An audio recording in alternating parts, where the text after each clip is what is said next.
Hello, this is Lucas Adams, and today I'll be showing you how to make my Garbology Project, or a soda can flower. Now, let's go over the materials that I actually used in my project. For example, the soda can today I'm using a Pepsi can, a pair of scissors, a Sharpie, a knife, and a metal ruler. And of course, a pair of gloves for safety reasons. And this is how I actually made my soda can flower. So the first step to making a soda can flower is to actually take the top and bottom of the can and just cut those off. Now you do this by taking your knife and making a puncture near the top, and then using your scissors, you'll cut the top and bottom of the can off, which should only leave you with the walls of the can.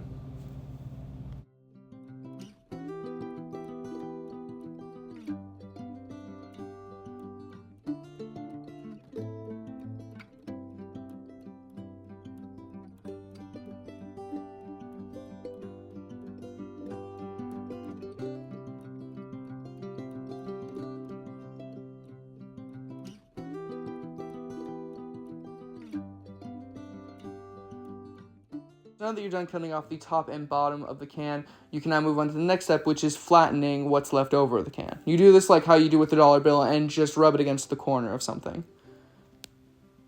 Now it's time to move on to the petal pattern, where you're going to make a teardrop spiral. Now, I would suggest that you start off with a small teardrop, because every teardrop after that is not only meant to create a spiral, but also become bigger, to the point where they become fins, as you can see in the video.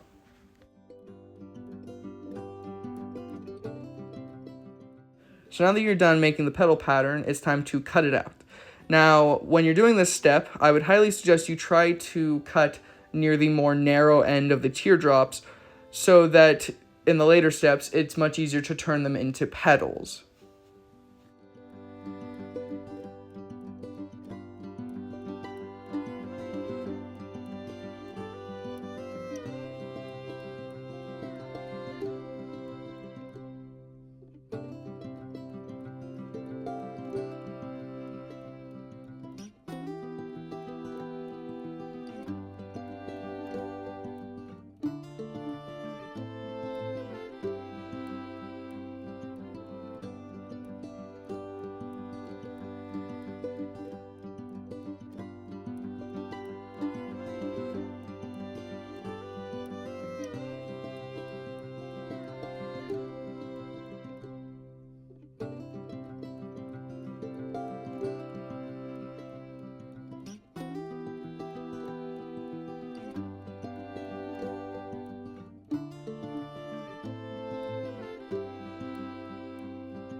And now you have the petal shape. Now the next step for this is to actually bend each petal. Now, what you're going to do is you're going to bend the middle of the petal and then collapse it in, and then you're going to do that for each petal. Then what you're trying to do is create almost a spiral or coil in a way, so that in the next step, it's much easier to attach the stem.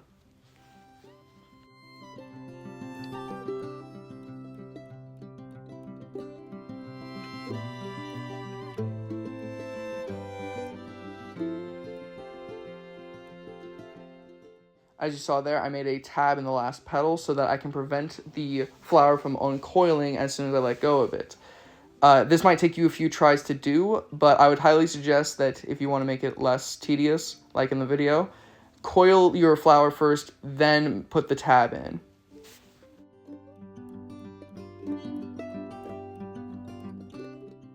We're going to make the stem of the flower. Now you're going to do this by making 3 rectangular pieces of tin, as you see in the video.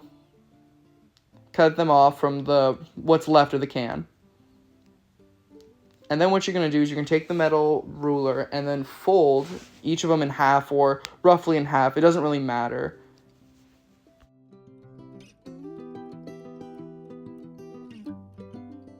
Now that you're done folding the rectangles in half, it is now time that we overlap them with each other and then fold where they overlap to make the stem.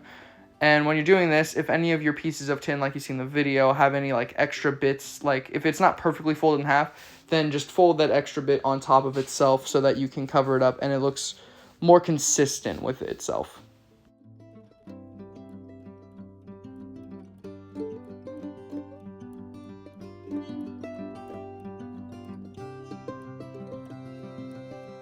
You're done making the stem, you're going to make a little cut in it in one of the ends. This is the end that you're going to put the flower on. Now with the end that you're going to put the flower on, you're going to basically try and find a place where the coil tightens around that end, and that will be where you put the flower. As you see in the video, it tightens around that little area in the middle, and that is how the flower is connected. And that was how I made all my soda can flowers for my Garbology project. I hope you enjoyed.